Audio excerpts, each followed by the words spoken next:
Olá, pessoa da internet. Eu sou a Jana Lopes e você está aqui no meu canal Freud no Cinema, onde eu analiso o comportamento e a mente e o emocional de personagens fictícios em séries, filmes e no mundo do entretenimento em geral. Hoje, gente, eu vou falar sobre a série A Queda do Diri. E é muito interessante porque tinha algumas coisas que eu ainda não sabia. Eu sempre acompanhei o Diri, né, desde que eu era criança, né, porque ele começou lá nos anos 90. Então eu lembro quando ele estourou com as músicas dele, né?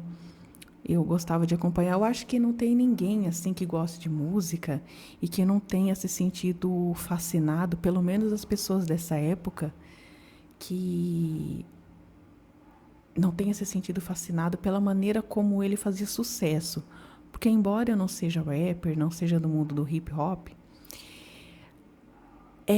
você se sente tentado a querer saber como que ele lançava os álbuns. Na época era CD, né? Tinha o LP, que era a época do vinil, depois veio o CD, que era mais evoluído, né?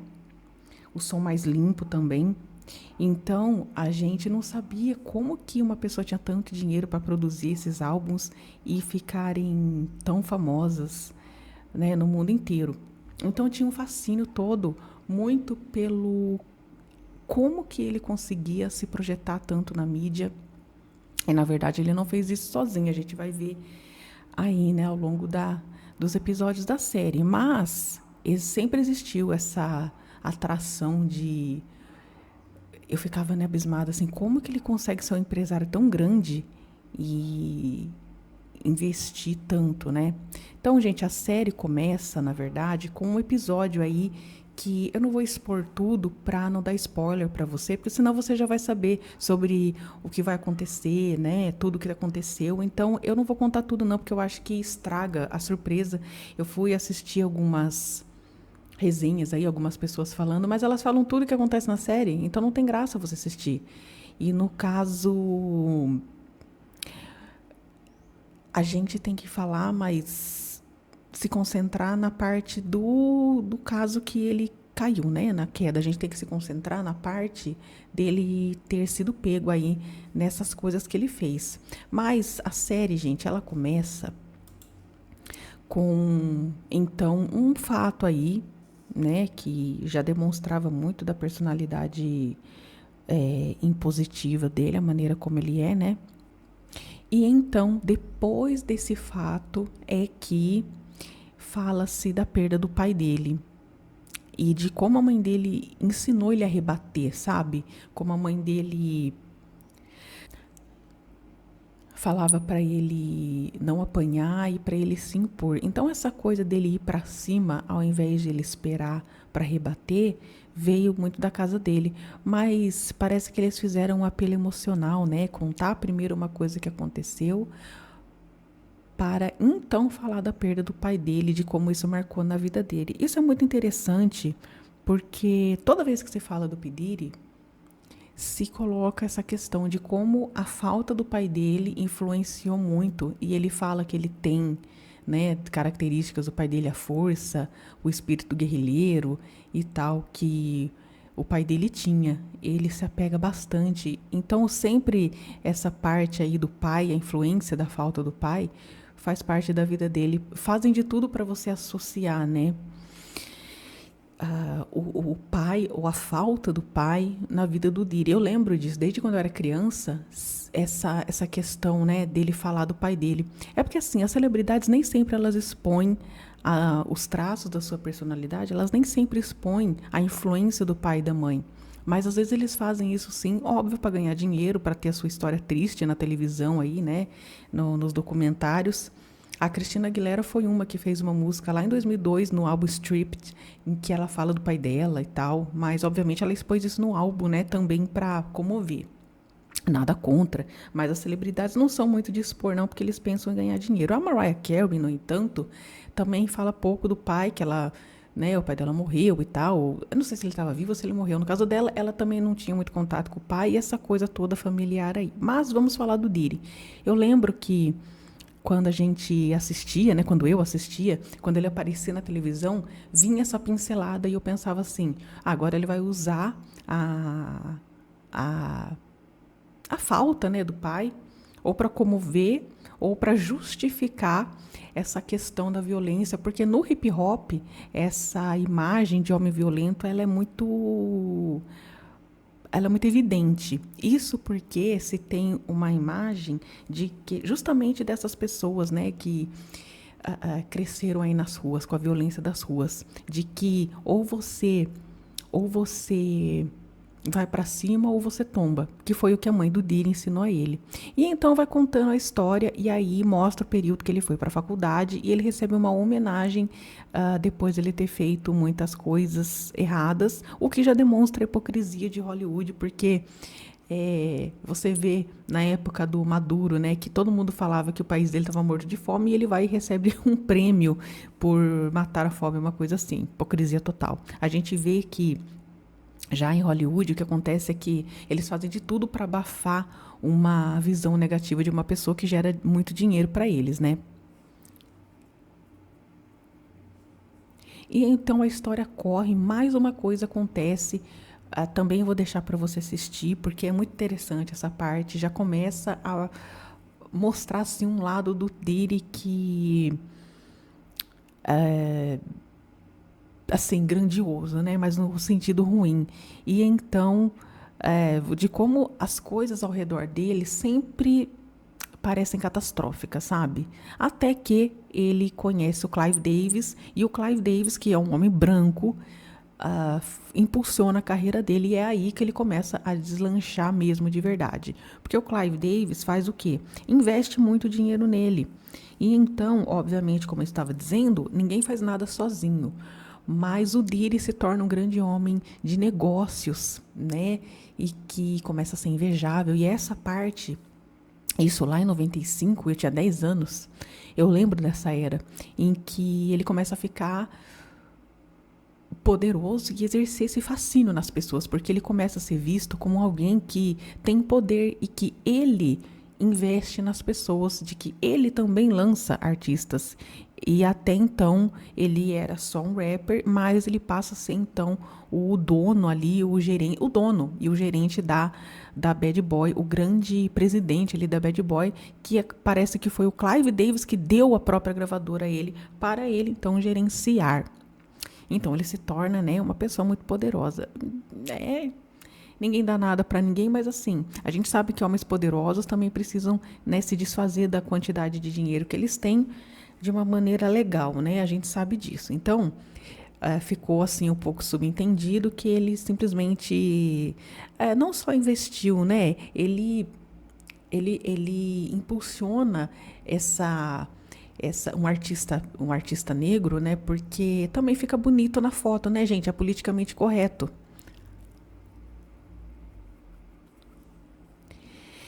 E então, em 1995, a costa oeste fazia mais sucesso do que a costa leste. E o que isso quer dizer? Que nos Estados Unidos você vai ter lá embaixo na Califórnia e lá em cima para Nova York, né? Eu confundo qual que é leste e qual que é oeste, mas enfim, um pessoal lá de baixo estava brigando com o lá de cima. E o pessoal da costa oeste, então, estava vendendo mais álbuns, o que gerou a fúria de P. Diddy. Não é mesmo? Eu não sei exatamente se ele é da leste, então, e não do oeste. Enfim, a turma do outro lado, que era a turma do Tupac, estava vendendo mais álbuns e isso gerou uma raiva. Isso gerou uma verdadeira guerra entre eles, porque eles queriam dominar, isso virou uma guerra territorial para ver quem é que iria dominar a indústria. E isso, gente, chegou gerando muita fúria, muita raiva, e não é briga assim de um falar do outro. Geralmente, eles usam armas. É uma coisa assim, um pouquinho, né, pesadinha. E aí o Tupac aparece também, ele estava já fazendo o sucesso dele, ele era um artista que fazia muito sucesso, que falava bastante, né, ele punha para fora o que ele pensava e ele chegou, gente, pisando em todo mundo, porque assim, é aquela coisa assim, né? Eu vou ficar esperando você vir pra cima? Claro que você pode não fazer nada, fica na sua só vendendo seus álbuns e as pessoas vierem falar alguma coisa, você reage. Só que no mundo onde eles estão ali, eles estavam, você não pode ficar parado esperando vir alguém pra cima pra você reagir, porque nesse vir pra cima, a pessoa pode vir armada. A pessoa vem com tudo pra te derrubar mesmo.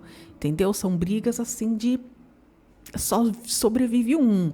Então o Tupac, gente, já chegou pisando e falando que ele ia pra cima mesmo. E aí tem uma fala dele ali icônica, que eu não lembro agora, mas você vai assistir e vai ver. Tem uma fala dele icônica, que ele simplesmente vai pra cima então de todo mundo. E ele era um artista de peso que vendia muito. Até que então acontece ali uma perseguição de carro com um dos rapazes que simplesmente foi ali no show dessa costa aí, né, na costa oeste, e era a turma do Death Row. A outra gravadora, ou então a gravadora inimiga aí, né, a gravadora opositora da Bad Boy Records, que era do Diddy, que se chamava Puff Daddy na época. E eu sempre chamei ele de Puff Daddy. E então conhecia dessa forma, né? Então, esse rapaz foi num evento e eles estavam entregando ali camisetas da Death Row. E esse rapaz, ele era da Costa Leste e ele comprou essa camiseta. Ele quis ficar com a camiseta porque fazia sucesso. E até então, na cabeça dele, ele nunca ia imaginar que tinha uma briga do hip hop. Porque é aquela coisa assim, eu sou seu fã, mas tem pessoas aqui que são rappers também, né? Ele era apenas um fã de hip hop. E por que não ter a camiseta do outro artista? Mas pra que ele foi fazer isso? O P. Diddy viu, né? E o perseguiu de carro. Sim, foi isso que ele fez. Ele perseguiu o cara de carro, virou uma perseguição cinematográfica e o cara quase que parte dessa para uma melhor. Porque o P. Diddy não aceitou, começou a chamar ele, né, de bitch, sua bitch. Começou a confrontar o cara ali por nada. E então fica estabelecida uma guerra entre costa oeste e costa leste, na qual, se você ouvia um, você não podia ouvir o outro. Se você morava num lugar, você não podia mencionar e nem gostar dos artistas do outro lugar. Nesse nível. E então, o amigo do Puff Daddy, ele morre, que era o Big, né, o Notorious Big. E então ele lança uma música baseada num trecho da música Every Breath You Take. Então todo mundo começa a achar que essa música, por ser uma música de pessoas brancas, duvidassem, né? Nossa, mas não é branco demais esse som? Porém, era uma música que deixou o Diddy muito emocionado e ele usou esse trecho e ele se questionou, será que se eu mandasse um rap aqui em cima ia ficar bom? Misturar, né? Que coisa.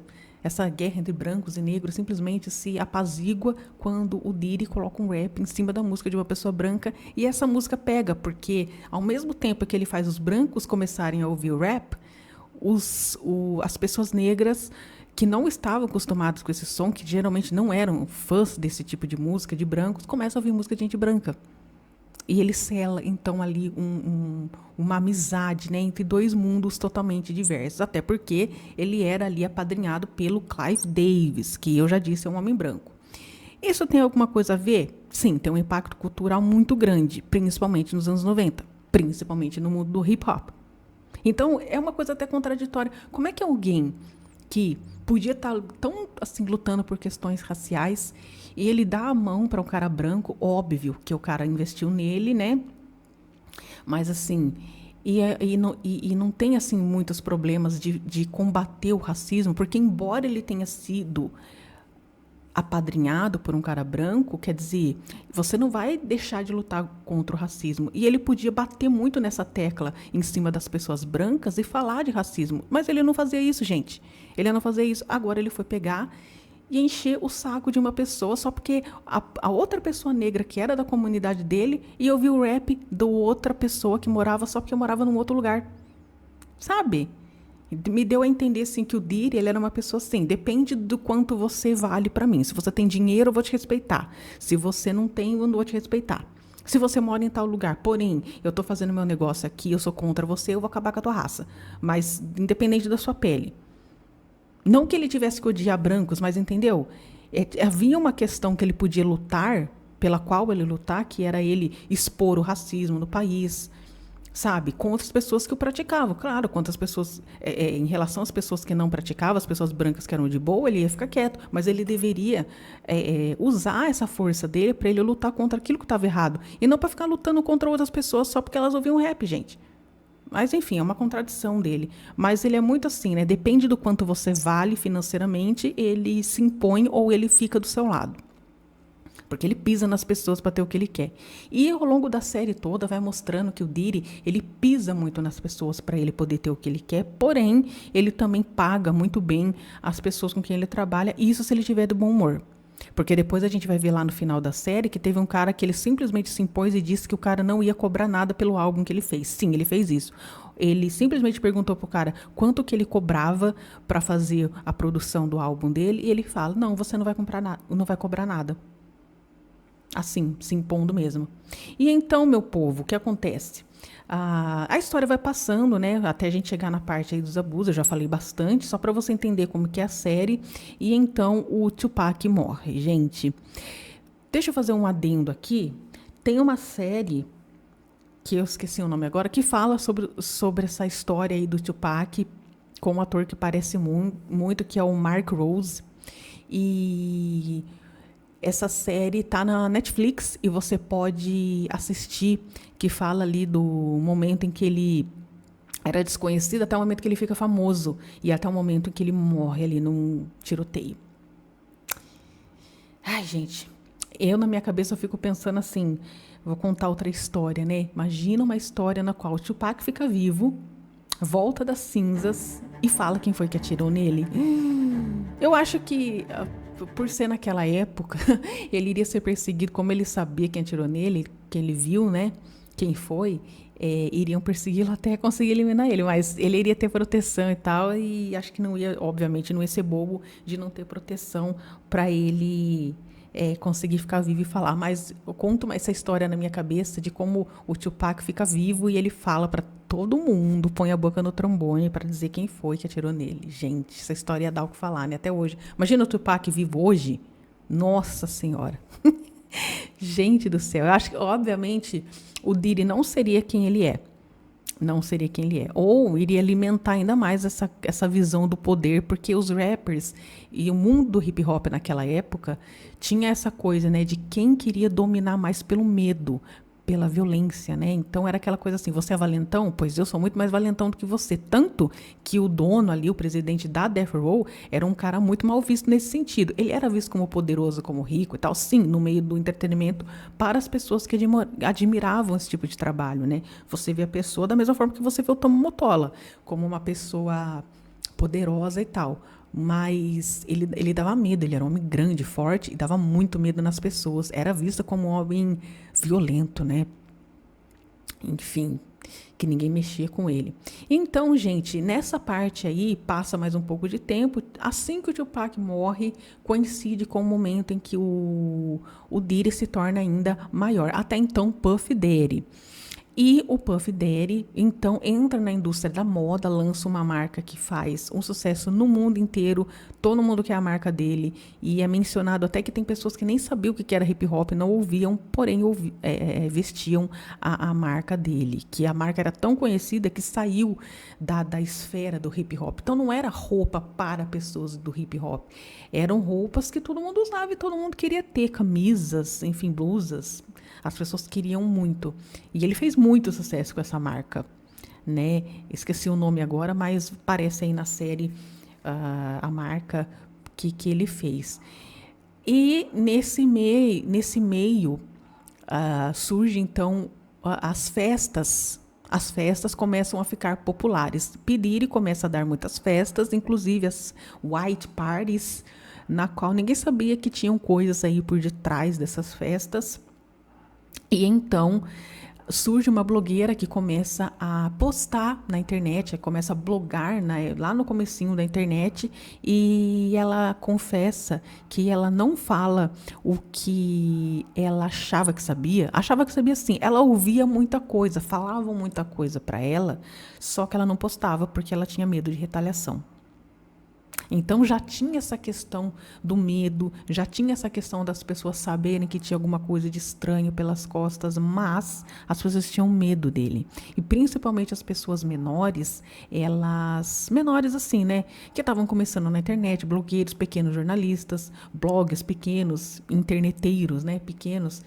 Enfim, não era época de rede social, era no comecinho dos blogs. Os blogs faziam papel hoje do que o X faz, né? Do que o Facebook fez durante muito tempo, enfim. Então as pessoas tinham medo dele. E durante esse tempo todo na série se mostra que o quê? O P. Diddy, obviamente, se relacionou com algumas mulheres, mas ele não consegue se relacionar, porque o P. Diddy olhava para essas mulheres como alguém que ele pudesse moldar para ser o que ele queria que elas fossem. Então era emagrecer, era mudar o cabelo, era mudar o visual para aquilo que ele queria que elas fossem, inclusive profissionalmente.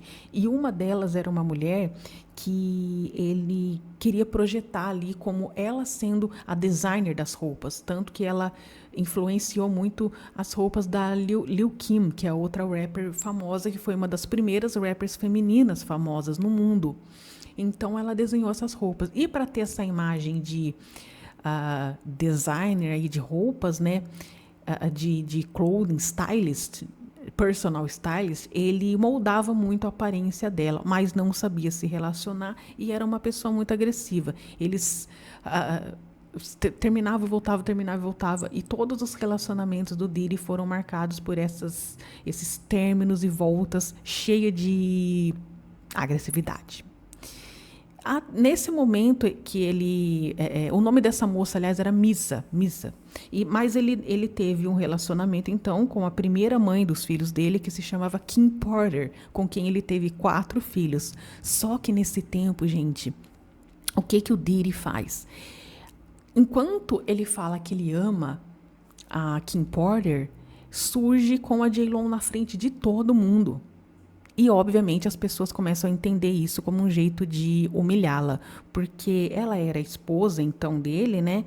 Ela era a companheira dele, mãe dos filhos dele, são 4, né? Não é pouca, não. E, então, enquanto ele aparece com a J.Lo, e fica aquela coisa assim, ué, mas você não é casado? Fica uma coisa assim, uma dissonância cognitiva. Ele não é casado? O que ele tá fazendo com aquela outra ali? E como ele era empresário do hip hop, a gente pensa assim, tá bom, ele estava só, então, promovendo ela. Só que não, era um relacionamento e ele fez isso na frente de todo mundo para humilhá-la. E vai ter uma cena aí que vai acontecer com a Kim Porter de humilhação, mas eu não vou contar para você assistir na série, em que ela sofre ainda mais humilhação na mão dele em público. Aí ele era um babaca. E então, gente, acontece o período da fase do P. Diddy, que é o vídeo da discórdia, né? O videoclipe da discórdia, que acontece? O P. Diddy soca a cara de um cara chamado Steve, que se chama Steve Stout. Porque o que acontece? O Diddy foi retratado de uma forma que ele não gostou. Também vou deixar para você assistir, porque eu não vou ficar falando tudo, para não tirar a surpresa de você. O Diddy foi retratado de uma maneira que ele não gostou e ele mandou tirar, então, esse vídeo ou fazer outro vídeo. Só que acho que o vídeo já tinha sido lançado e tal, então o Diddy dá um soco na cara dele, e isso vira uma briga que vai parar no tribunal, e a única pena que o Diddy recebeu foi passar um dia no treinamento de controle de raiva, mostrando mais uma vez que o Hollywood passa pano para todo mundo. E as pessoas perdem o senso de justiça e passam a desacreditar na justiça por causa desse tipo de coisa que vem a público, e as pessoas começam a ver que gente rica e famosa não vai presa e não recebe pena nenhuma. Pois é, mesmo nos Estados Unidos. Nesse momento, gente, da série, é que eles voltam a tocar na questão do pai, e o Diddy descobre que o pai dele não morreu nem acidentalmente, nem por doença. O pai dele foi morto porque o pai dele era ficante, né? Ele era ficante, né? Reticências ficante, porque Então ele tinha lá os seus problemas e era ligado à máfia, e ele descobre que o pai dele foi morto e ele fica muito revoltado. E novamente a série vem com esse apelo emocional, sempre fazendo de tudo para mostrar assim, para te fazer entender que tá vendo por que, que o Diri é assim? É aquela lança, né, aquela chama, aumenta a chama, lança aquele fogo, né? Tá vendo como é que o Diri é? Se o Diri é assim hoje, é porque o pai dele era isso. Só que o Diri tem algumas falas. Ele tem algumas falas. Vou deixar até a entrevista que ele deu aqui, que dá para você ver legendado, em que ele fala que o pai dele era, né, isso daí, e que ele herdou muito desse espírito combatente do pai dele, e que ele fala como ele queria a presença do pai dele, e ele fala que a falta do pai dele influenciou muito, e de como ele aprendeu a combater para ele não tombar. Então, o que não tem nada a ver com ele abusar das pessoas, né?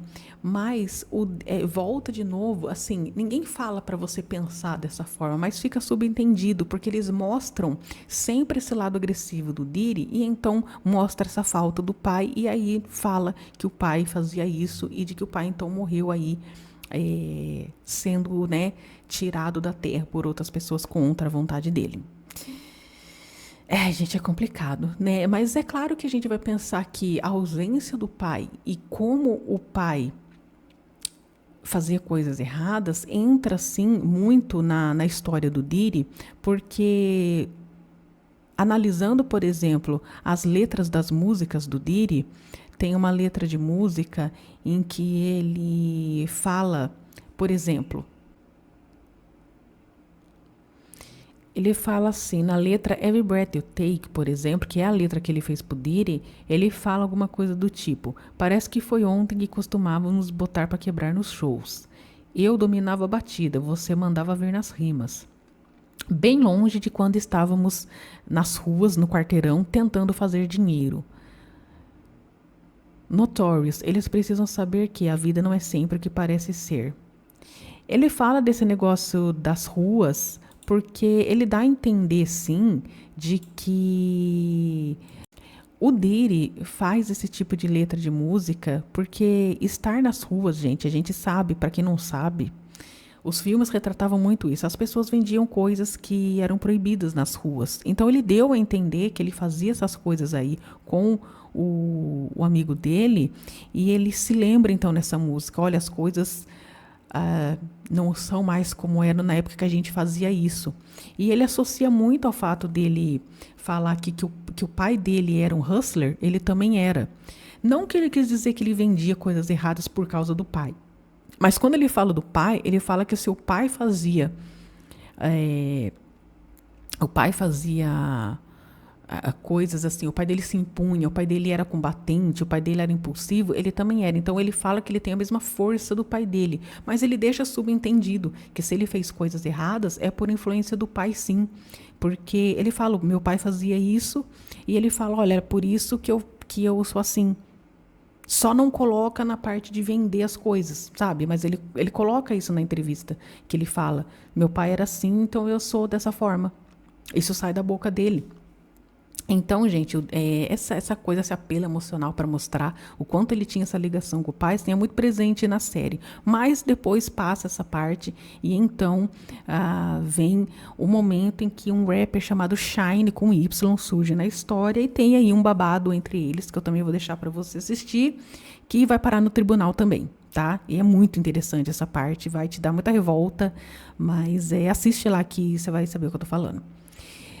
Logo em seguida, o Diri, então, troca o nome de Puff Daddy para P. Diddy. Esse era um apelido que a J-Lo chamava ele, mas ele resolveu adotar como nome principal, como uma maneira de dizer assim, olha, eu não sou mais a pessoa que eu era antes, agora eu sou o P. Diddy.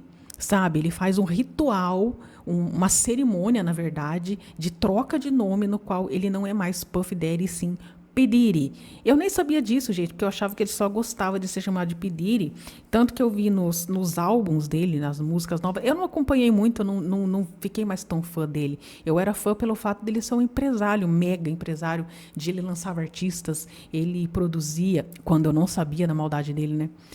Ele produzia, ele lançava, ele tinha dinheiro, ele fazia acontecer, e eu queria isso na minha vida, sabe? Eu pensava assim, como que faz pra gente lançar uma música? Como que faz pra gente se promover na mídia? Né? Como que faz pra gente ficar conhecido na música? Na época ainda que não tinha rede social. Hoje em dia a gente, né, aqui com o celular você pode gravar e colocar na internet, né, e se lançar, mas assim, a gente não tinha como se lançar, não tinha como fazer em casa. Hoje em dia, graças a Deus, a gente faz em casa, né? Mas, então, gente, o Diri faz essa troca de nome e ele passa a ser chamado de Diri. E eu lembro que na época eu pensei, nossa, não caiu a ficha, assim, né? O nome agora não é mais Puff Daddy. Eu achava que na capa dos álbuns ainda ia estar aparecendo Puff Daddy, porque, entre aspas, aparecia P, entre aspas, Puff Daddy, Diri, entendeu? Mas era o nome oficial dele e ele tenta então outros relacionamentos e ele vai ter um relacionamento com uma mulher chamada Thalia Grave, no qual ele diz essa coisa de ele ter amolecido e as pessoas começam a comentar ali na série, né? Por um momento ele amolece, ele muda um pouquinho, ele já não é mais tão agressivo, não explode tanto para cima das pessoas e fica uma coisa assim, as pessoas percebendo que ele mudou um pouco, sabe? Então marcou muito essa coisa assim, olha, eu já fui muito de separa e volta, porém eu não sou mais assim, agora eu sou uma pessoa melhor. Só que essa Thalia Grave vai narrar então algumas coisas que ele fez com ela e que mostram que não, né? Que pau que nasce torto nunca se endireita. E então vem a parte do onde estoura finalmente, já mais pro final da série, quando foi que o Diri finalmente caiu nessa questão dos abusos. Surge então o relacionamento com a Cassie. E gente, a Cassie foi uma coisa assim que dava para perceber que era uma coisa que ela estava presa naquele relacionamento. Eu sei que as pessoas vão julgar muito, mas é porque você é famosa, então se você é famosa, você tá com interesse para cima do cara. Mas você imagina, gente, você é uma pessoa que está na indústria da música, você conhece alguém, você vai ter um relacionamento com alguém, provavelmente você vai, porque você acaba de começar na indústria da música, você é uma cantora, o cara é empresário. As pessoas sempre vão falar que há interesse no não sei o quê. Só que nunca ninguém olha para o aspecto do homem como sendo alguém que está embasando aquilo. Porque daí é o que eu já tinha falado em outro vídeo, que eu falei no vídeo da Ana Nicole Smith, você pode assistir aqui no canal também. Vou deixar aí no final para você acessar, né? E que é aquela coisa assim, se o homem quer fazer o que ele quiser, beleza, ele faz o que ele quiser. Realmente, ele faz o que ele quiser. Porém, quando se refere à mesma mulher que está com um cara com quem ele quer ter um relacionamento, ela é chamada de interesseira. Só que a Cassie, então, conhece ele lá numa reunião de negócios e depois eles começam a ter um relacionamento, o que é totalmente normal, né, gente? É o que eu falei. Fica aquela coisa assim, de que só porque a menina quer crescer, ela tem um relacionamento com o cara para se manter. Na verdade, ninguém enxergou como o contrário, né? Ela já tinha um contrato, ela foi descoberta pela indústria, ela entra para essa indústria, ela vai lançar álbuns e o Diri começa então a ter um relacionamento com ela e a gente percebe que os álbuns dela, para qual ela foi contratada, ela tinha 10 álbuns para qual ela foi contratada, eles nunca saem. É claro que a gente sabe que na indústria não quer dizer que você tem um contrato, não quer dizer que você vai fazer sucesso. Pode ser que você lance um e não faça sucesso depois. Mas ela tinha contrato e não lançou nem o segundo álbum. Ela lançou um single, acho, no começo, lançou um álbum e ficou por isso mesmo. E ela continuou no relacionamento com o Diri por 10 anos. E as pessoas sempre vão condenar e dizer: mas se você sofria tanto, por que você ficou parada? Porque uma pessoa, quando é poderosa e ela vem para cima de você, você sabe que você pode morrer na mão daquela pessoa. E quando você apanha e você baixa a cabeça, você não está se sujeitando, você perdeu as forças. Entende? Você perdeu as forças diante de uma pessoa mais poderosa do que você. Você já apanhou alguma vez na vida? Você perde a força. Então, você não está parado porque você está se sujeitando. Você está parado porque você está com medo e porque você está sem força. sabe? E no caso da Cassie, gente, a Cassie dava pra ver que assim, ela também não sorria, ela estava sempre muito séria perto dele, em silêncio, ela não falava nada. E esse silêncio era um silêncio denunciador de alguém que se sente ali, então, impossibilitada de contar a verdade. Até porque quando você é uma pessoa menor na indústria e você tem como seu companheiro o seu chefe, você é subordinado. Imagina que força que você vai ter para expor um chefão da indústria da música de como ele é abusivo em casa. Para você ser vista como alguém que está tentando arrancar dinheiro dele ainda, porque sim, a mulher ela é vista dessa forma. Foi o que aconteceu com a moça lá no episódio do Shine. A moça que tentou expor o P. Diddy, que eu também não vou falar que é uma parte bem dramática da série para você assistir, o que aconteceu com ela? As pessoas se levantaram contra ela para dizer quem você pensa que você é, para tentar derrubar um astro do hip hop. Foi isso que aconteceu com ela. E com a Cassie, claro, nessa parte já estamos aí. Eles começaram o quê? Lá em 2007, eu acho? 2006, muitos anos atrás. E ela não tinha forças para vencer, né? Então, um grande astro e também um grande empresário. Então, ela não conseguia expor, ela ficava quieta e, óbvio, medo das retaliações devido à má fama dele, por a gente saber que, todo mundo saber que ele sim era capaz de cumprir as ameaças que ele fazia e sim, ele era muito violento. Então, a Cassie fica ali com ele, né? Passa todo esse tempo com ele e a Cassie, então, é uma vítima dele, né? Até que surge então o tal vídeo polêmico que aconteceu em 2016. Só que esse vídeo não foi lançado em 2016. Esse vídeo surgiu em 2023 ou 2022, se eu não me engano. Surgiu bem depois, que já era considerado um vídeo, né, mais antiguinho, no qual ele chuta a Cassie no chão e ela sai do quarto de hotel onde eles estavam descalça, para você ver. Chega a ter um comentário de uma moça na série, né, que ela se questiona assim: o quão apavorada tem que estar uma pessoa para ela sair descalça? Pois é, gente, eu sei o quão apavorada tem que estar uma pessoa para você sair descalça no meio da noite, simplesmente, né, do nada, assim.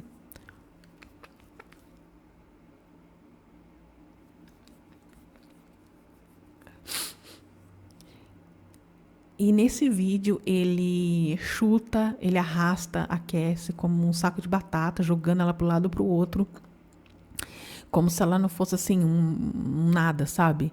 E esse vídeo explode, né, na mídia. E então ela também não fala nada, ela nunca comentou sobre isso, que ela é do tipo, né, que guarda para ela as dores dela. Então ela acusa o Diddy desses abusos e ela é a primeira pessoa então que expõe e diz que ela era forçada a ter relações íntimas com homens que eram pagos para isso, entre outras coisas eróticas aí que ela tinha que fazer com o corpo, porque ele submetia ela a isso e, enfim, ela era submetida a muitas coisas que ela tinha que fazer contra a vontade dela, e ou ela fazia ou ela fazia. Então ela é a primeira pessoa que vem à tona e a partir disso as pessoas começam a olhar para o Diddy com outros olhos e em 2018 morre a Kim, que era a mãe dos seus primeiros 4 filhos. Ele teve outros aí ao longo da vida, mas ela morre misteriosamente, parece que após uma pneumonia. Teve gente que falou que é aneurisma.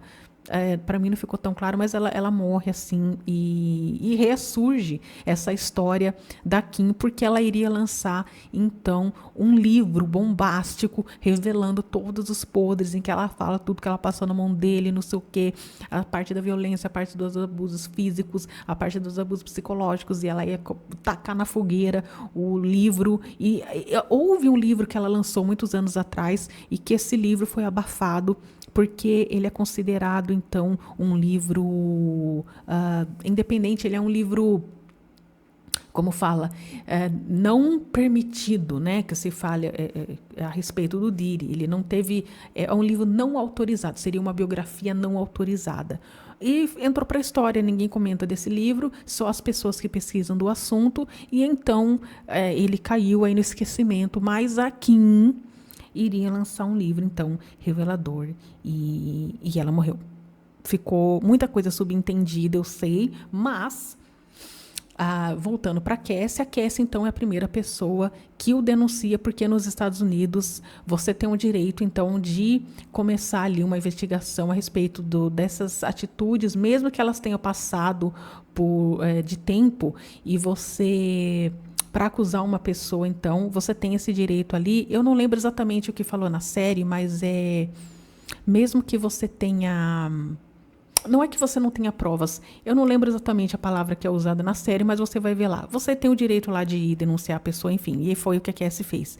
E aí explode na mídia essa história e as pessoas ficam ali remoendo esse vídeo até hoje. Mas o que imagina, né, gente? Você não quer falar do assunto, mas por um lado é para conscientizar as pessoas de que uma pessoa não é o que você imagina, e expor a maldade de alguém é muito bom. Né, ativa ali, reaviva, acende a chama da justiça que a gente busca todo dia. Mas, por outro lado, fica remoendo, né, o que aconteceu. E ela não quer ficar vendo isso o tempo inteiro, mas é retratado na série. E então, gente, de lá para cá, quando foi em 2024, né, ano passado, em setembro do ano passado, abre-se um inquérito a respeito aí do Diddy. Porque, gente, o que foi falado aqui na reportagem? O procurador dos Estados Unidos, Damian Williams, disse: conforme alegado na acusação, durante anos, Sean Combs usou o império de negócios que controlava para abusar sexualmente e explorar mulheres, bem como... tô conseguindo abrir aqui. Bem como para cometer outros atos de violência e obstrução da justiça. Hoje ele é acusado de crimes de extorsão e tráfico sexual. Gente, essa investigação está longe de terminar. Ele foi, então... Aqui, ó. Hoje destruímos qualquer falsa noção de impunidade. Noção de impunidade. Da mesma forma que foi construída uma ideia de impunidade quando o Sean Combs ficou longe das grades por ter feito outras coisas e ele nunca ter sido pego e ele ter passado impune durante anos, dessa vez essa noção de impunidade foi destruída, porque a justiça está mostrando que não é porque uma pessoa é rica e famosa que não vai ser culpado de crimes. Mas eu acho que muito se deve ao fato de que a Cassie também era famosa e as pessoas clamavam por justiça. As pessoas não vão querer ver uma outra famosa, né, sucumbir assim. Porque se fosse...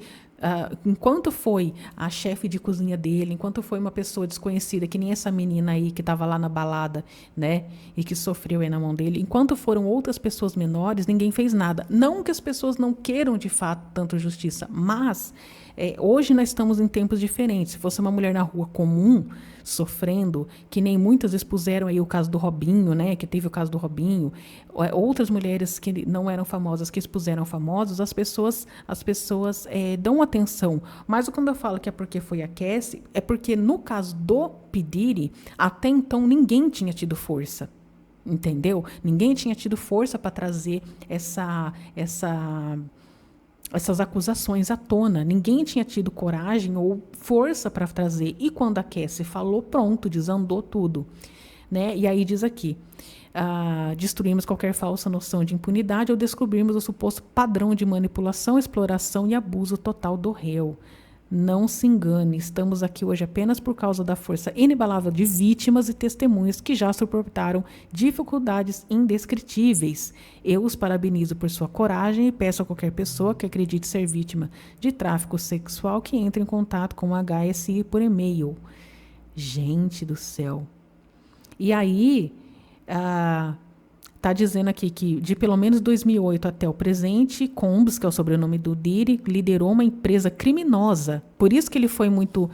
abriu-se esse inquérito, porque estão alegando que a empresa dele, então, olha só, é uma empresa criminosa que existia para facilitar seu abuso e exploração de mulheres, proteger sua reputação e ocultar sua conduta. Inclusive, um dos assistentes dele disse que era pago para proteger a reputação dele, né? Ah, então, junto com outros membros associados do empreendimento, ele cometeu crimes, inclusive o tráfico sexual, trabalho forçado, sequestro, incêndio criminoso, suborno e obstrução da justiça. Misericórdia. Para controlar as mulheres, ele usava de abusos físicos repetidos, agredia. Disse que a Cassie foi espancada várias vezes, né? Já por ele, por isso ela, né, ficava quieta, ela tinha medo. Ele ameaçava as pessoas. Então, gente, o Diri, ele foi acusado aí de todos esses crimes. E ele fala uma coisa para tal, então, da Thalia, né? Que eles estavam assistindo um documentário Surviving R. Kelly, que eu também vou trazer esse caso aqui, que eu também já fui muito fã do R. Kelly, que também foi pego aí, foi preso, ele está preso, né? Ele pegou acho que 30 anos de cadeia por fazer essas coisas aí que o Diri fazia também. E o Diri então comenta assim: todos temos um pouquinho de R. Kelly dentro de nós. Complicado. Ai, gente, enfim, o Diri, então, ele foi acusado de vários desses crimes. E no caso da Cassie, eu não lembro exatamente que fim que teve, mas ele acabou sendo preso aí, né? A gente sabe que ele foi preso, novas acusações vieram. Na série mostra-se ele fazendo pedidos, tanto de remédios como de o tal dos baby oil. Ele pedia soro para que as pessoas conseguissem, então, se recuperar de tanto que elas passavam mal. Ele pedindo galões e galões de baby oil para esfregar aí nas pessoas, passar no corpo, entre outras coisas. O assistente dele fala, por exemplo, ele mostra uma mensagem e ele pede um negócio lá para... O que significava... Como que é? Uma coisa que você compra na farmácia, não sei se era esparadrapo, uma coisa assim, esqueci o nome em inglês. E o repórter pergunta o que significava isso quando ele pedia isso. E o assistente, então, que comprava essas coisas para ele, ele fala que aquilo ali queria dizer que era para limpar a barra dele porque ele tinha feito coisas erradas e ele não queria ser pego pela polícia. Então era como se ele dissesse em código assim. Por exemplo, sabe se a pessoa pedisse assim: olha, compra uma gaze para mim, para eu colocar no machucado aqui. O que o cara entendia? O que era para ele entender? Olha, a minha barra tá pesada. Será que você pode dar uma limpadinha aqui para mim? Entendeu? Era isso que ele fazia o tempo inteiro.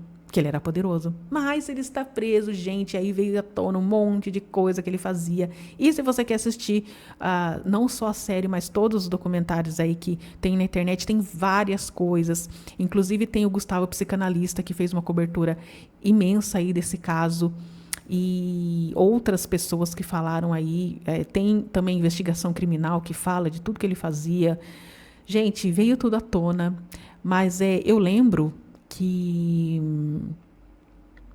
quando eu ia na igreja, aconteceu uma coisa interessante, porque assim, eu acredito em profecia, acredito, mas não nessas que estão sendo feitas na internet hoje em dia, sabe?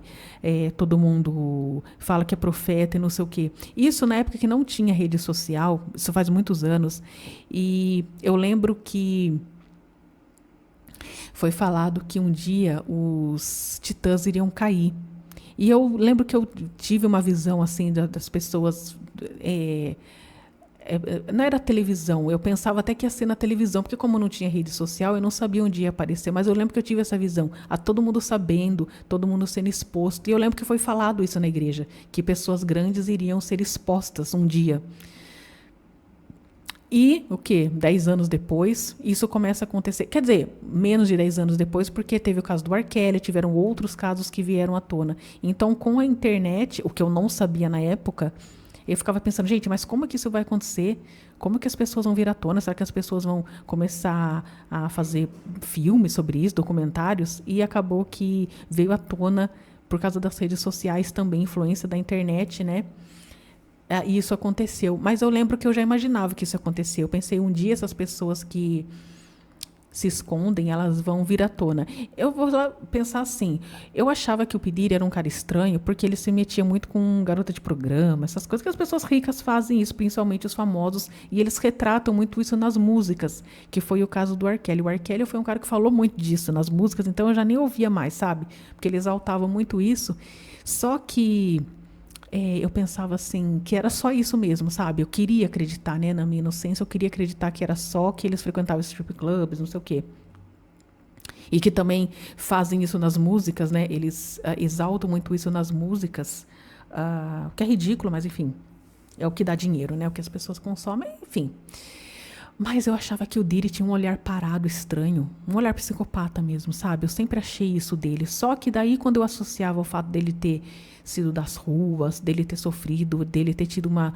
dele ter visto a violência de perto, eu achava que se devia muito a isso, sabe? Só que eu sempre achei que ele estava envolvido no caso do Tupac. Porque, para mim, como eles eram inimigos, né, eram de costas, né, costa oeste, costa leste, e eram opositores, para mim, ele estava envolvido. Então, desde que isso aconteceu, eu nunca mais confiei no P. Diddy.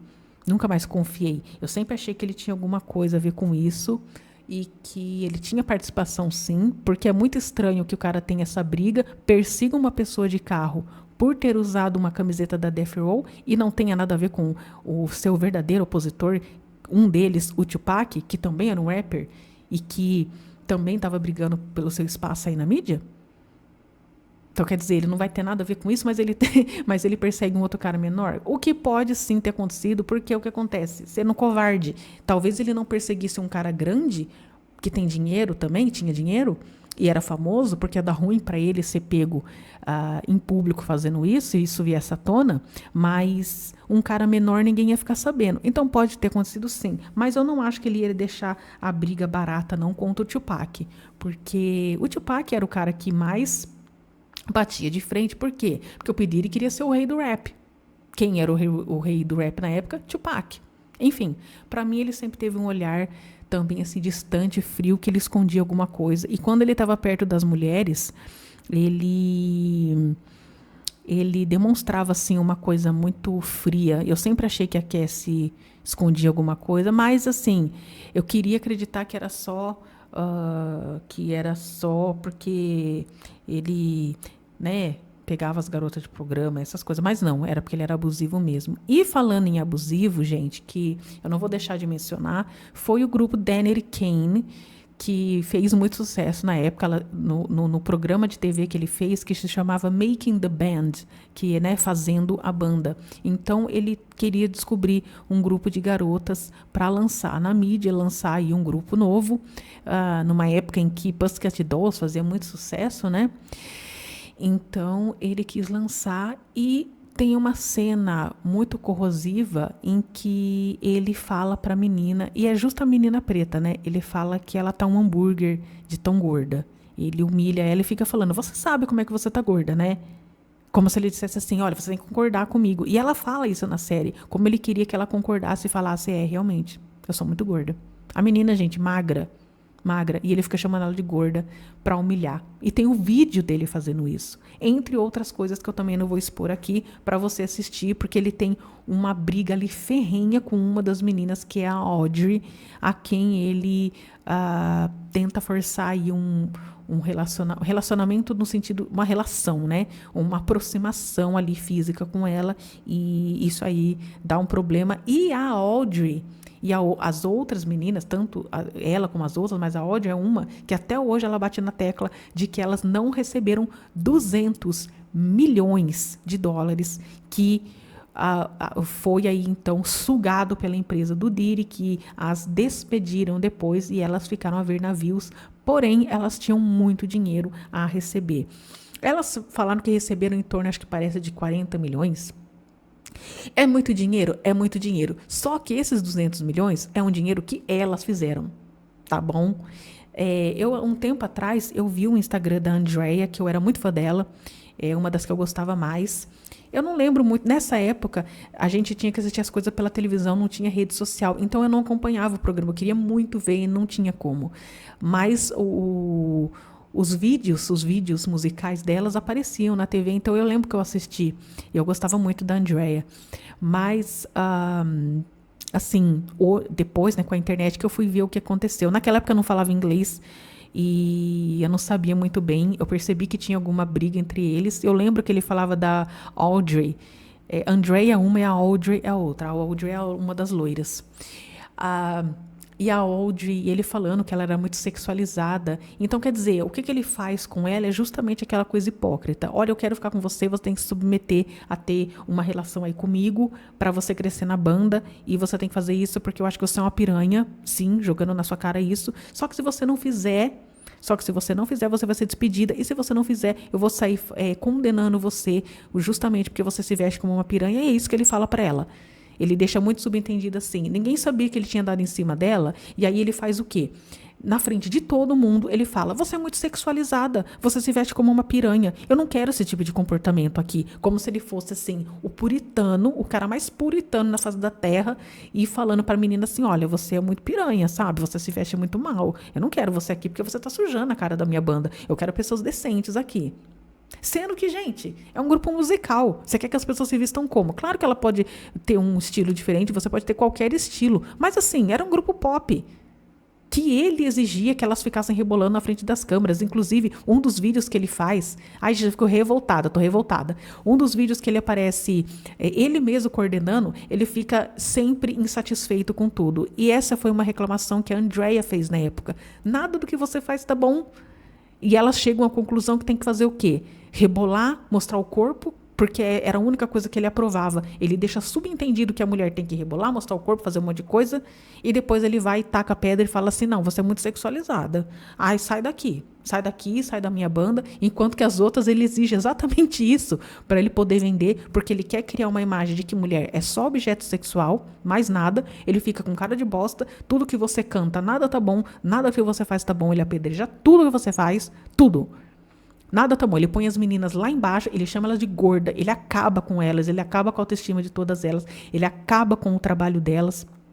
E aí depois, quando ele quer transar com elas e ela não aceita, quer dizer, se a Audrey tivesse aceitado ser tratada como uma piranha na boca dele, na visão dele, nas palavras dele, tava tudo bem ela ficar rebolando, mostrando o corpo no grupo. Mas porque ela não aceitou, olha, sai daqui, você é muito biscate. Sabe, uma coisa bem humilhante assim mesmo. Inclusive, uma dupla que ele gerenciou, que foi a Dee Woods ou foi a Dawn? Porque as duas têm o nome com D, eu confundo. As duas meninas que eram as negras ali do grupo, uma delas, acho que foi a Dee Woods, que é a que reclama ali no vídeo. Ela foi ter uma dupla com uma outra menina. Eu não sei se é a Dee Woods ou foi a Dawn. Foi a dupla que ele gerenciou. Não, gente, deixa eu me retratar aqui. Eu pesquisei, dei um cortezinho aqui pra você, né, saber. A Dawn Richards, que é a outra menina negra, que ela cortou o cabelo na época, ela tava com visual de cabelo curto, ela teve uma dupla com uma outra menina que apareceu até no Love and Hip Hop. Pra você que não conhece, o Love and Hip Hop é um reality show que é como se fosse um remake. Ele é como se fosse assim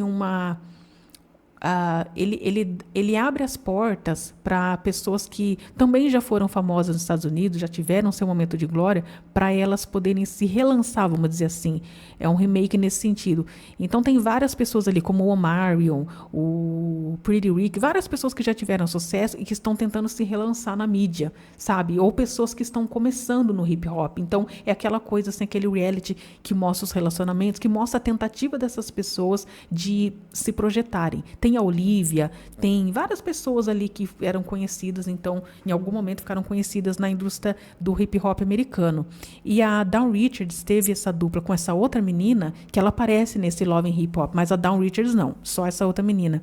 E essas duas aí tiveram até um vídeo que chama Coming Home, se eu não me engano. Eles se apresentaram na TV com o P. Diddy, né, ali do lado delas. Ele ele projetou essas meninas, porque o que ele fez? Ele pegou a Dawn Richards, ele só protegia a Dawn Richards do Danny Kane, pegou essa Dawn Richards e colocou ela para trabalhar sozinha. Só que o que ele fez foi aprontar uma sacanagem, porque ele simplesmente deu as costas para todo mundo. E enquanto ele falava para todo mundo que elas estavam despedidas, não sei o que ele fez? Ele não se referia a Dawn Richards, porque ele simplesmente colocou a Dawn Richards para fazer outra coisa. Foi aquela coisa bem sacanagem, assim, olha, eu tô falando para todo mundo que eles são despedidas, e só que, na verdade, ele estava só fazendo um outro negócio pelas costas, que era promover a carreira da Dawn Richards. Claro, ele é um empresário, ele pode promover quem ele quiser, mas ele fez isso enquanto ele estava com as Danity Kane, e a Dawn Richards estava no Danity Kane, maior barraco, maior babado, falando para elas que elas estavam despedidas, acabando com todas elas, detonando todas elas, para tirar uma delas. Quer dizer, ele não foi sincero, ele podia ter chegado e falado assim, olha gente, eu não quero mais esse grupo, eu tô acabando com esse grupo aqui, mas assim, eu vou lançar uma pessoa, porque o meu negócio agora, não que ele tenha que dar satisfação também, e falar assim, não, eu quero lançar só uma cantora, eu gostei, eu vou trabalhar com ela. Seja sincero, olha, acabamos por aqui. Não, ele fez toda uma maracutagem pelas costas, deixar todo mundo sabendo depois. Enfim, aquela palhaçada toda, gente, palhaçada. Palhaçada de celebridade. Fez a maior palhaçada. Só que, o que ele fazia com as meninas, com essas duplas aí? Ele também massacrava as duas, falava que elas não iam vender porque elas eram muito feias. E houveram outros comentários em que a Dawn Richards fala nas entrevistas, né, que eram pessoas falavam isso para elas, que elas não iriam fazer sucesso porque elas eram muito feias.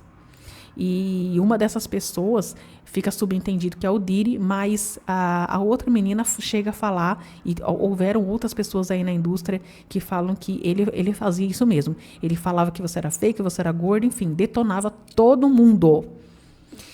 Então, gente, o P. Diddy cai, aí veio, né, a máscara dele caiu. Como o meu vídeo já está muito, muito longo, eu vou deixar para vocês aí, então, os links necessários para você assistir. Se você quiser conhecer o meu canal de música, o link vai estar aqui embaixo. O meu canal de opiniões vai estar aqui embaixo também. Quero agradecer muito a você que assistiu até o final, porque assistir o vídeo é muito interessante, é muito importante para o canal crescer. E para você macetar o like aqui para mim, porque isso impulsiona o meu canal Zeta, tá bom? E no próximo vídeo eu vou estar falando sobre o R. Kelly ou de outros barracos aí de celebridade. Já que a gente entrou no assunto de homens abusivos, por que não falar do R. Kelly, né? Eu assisti o Surviving R. Kelly também. Então é isso, gente. Vou encerrar por aqui. Muito obrigada por ter assistido o meu vídeo. Um beijo da mamãe. Até o próximo vídeo.